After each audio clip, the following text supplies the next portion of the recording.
Hello dear student, स्वागत है आपका Subhash study centre YouTube channel पर।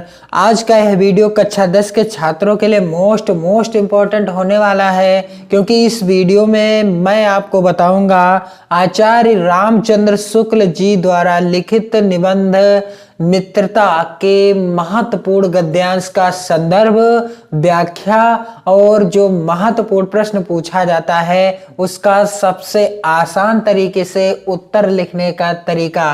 तो चलिए शुरू करते हैं।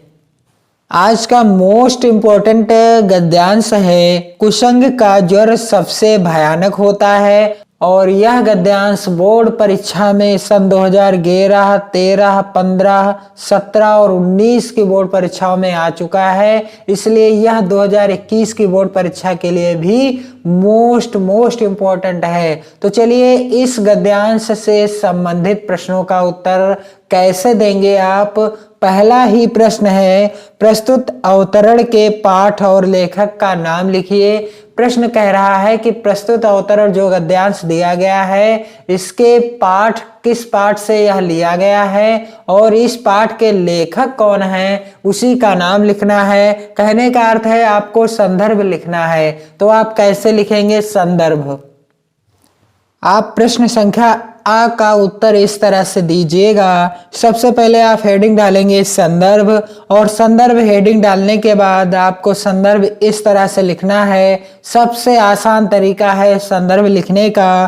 प्रस्तुत गद्यावतरण हमारी पाठ्य पुस्तक हिंदी, यहाँ पर आप ध्यान देंगे कि हिंदी को आप काले पेन से लिखेंगे कि गद्य खंड में, गद्य खंड को भी आप काले पेन से ही लिखेंगे।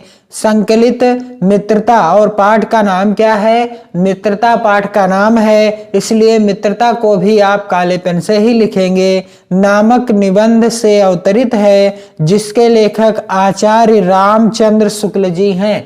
लेखक कौन है? आचार्य रामचंद्र शुक्ल जी हैं, और लेखक का नाम भी आपको काले ही पेन से लिखना है।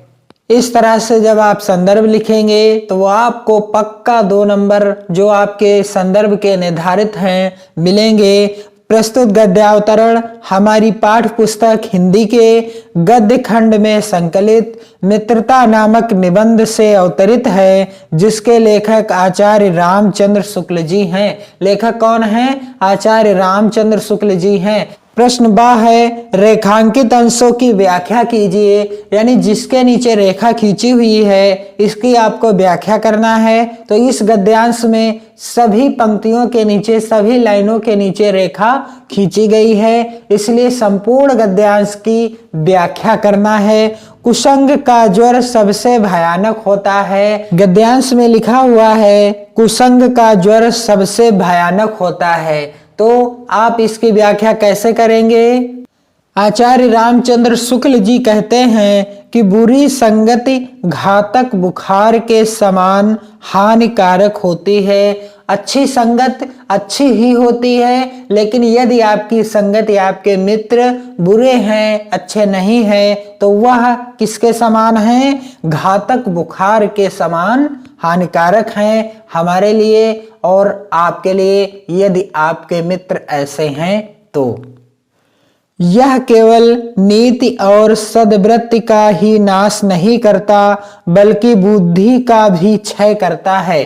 और आगे रामचंद्र शुक्ल जी कहते हैं, जिस तरह से कोई व्यक्ति यदि भयानक ज्वर से ग्रसित हो, ज्वर यानी बुखार से ग्रसित हो, तो वह ज्वर उसके शरीर और स्वास्थ्य को नष्ट कर देता है, उसी प्रकार बुरी संगति हमारी नैतिकता, सदाचार, मन तथा बुद्धि को नष्ट कर देती है। आगे लिखा हुआ है, किसी युवा पुरुष की संगति यदि बुरी होगी तो वह उसके पैरों में बंधी चक्की के समान होगी, जो उसे दिन दिन अवनति के गड्ढे में गिराती जाएगी। आचार्य रामचंद्र शुक्ल जी कहते हैं कि कुसंगति किसी युवा मनुष्य की सारी प्रगति को उसी तरह रोक लेती है, जिस तरह पैर में बंधा हुआ भारी पत्थर किसी व्यक्ति को आगे नहीं बढ़ने देता। यदि किसी व्यक्ति के पैर में पत्थर बांध दिया जाए और उसे दौड़ाया जाए तो वह दौड़ नहीं सकता। और पैर में बंधा हुआ पत्थर व्यक्ति को गिरा भी देता है। आगे शुक्ल जी लिखते हैं कि और यदि अच्छी होगी तो सहारा देने वाली बाहु के समान होगी, जो उसे निरंतर उन्नत की ओर उठाती जाएगी।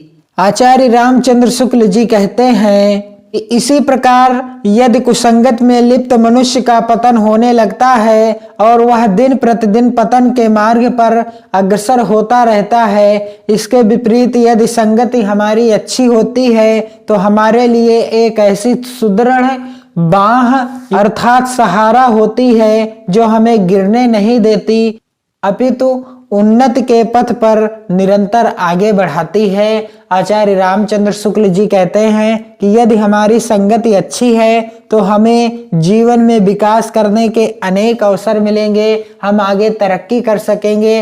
लेकिन यदि हमारी संगति अच्छी नहीं है तो हम भविष्य में तरक्की नहीं कर सकते। तो अगला प्रश्न क्या है इस गद्यांश का? अगला प्रश्न है युवा पुरुष की संगत के बारे में क्या कहा गया है। तो इस प्रश्न का उत्तर आप कैसे देंगे कि युवा पुरुष की बुरी संगति उसे अवनति के गड्ढे में प्रतिदिन गिराती जाएगी और यदि अच्छी होगी तो वह उसे निरंतर उन्नत की ओर अग्रसर करेगी। युवा पुरुष की संगति यदि अच्छी नहीं है तो वह उसे अवनत के गड्ढे में गिराती जाएगी, और यदि अच्छी है तो युवा पुरुष जीवन में निरंतर उन्नत की ओर बढ़ता जाएगा। तो इस तरह से आप इस गद्यांश का संदर्भ, व्याख्या और गद्यांश से संबंधित जो प्रश्न है इसका भी उत्तर आसानी से दे सकते हैं, और आप अपनी बोर्ड परीक्षा में 6 नंबर यहाँ से पक्के कर सकते हैं। और यह गद्यांश आपकी बोर्ड परीक्षा के लिए मोस्ट इम्पोर्टेंट है। और आप इस वीडियो को अधिक से अधिक शेयर करेंगे, लाइक जरूर करेंगे, और अपनी मेहनत और लगन के साथ अपनी पढ़ाई को करते रहिए। अपना और अपने माता पिता का विशेष ध्यान दीजिए। जय हिंद, वंदे मातरम।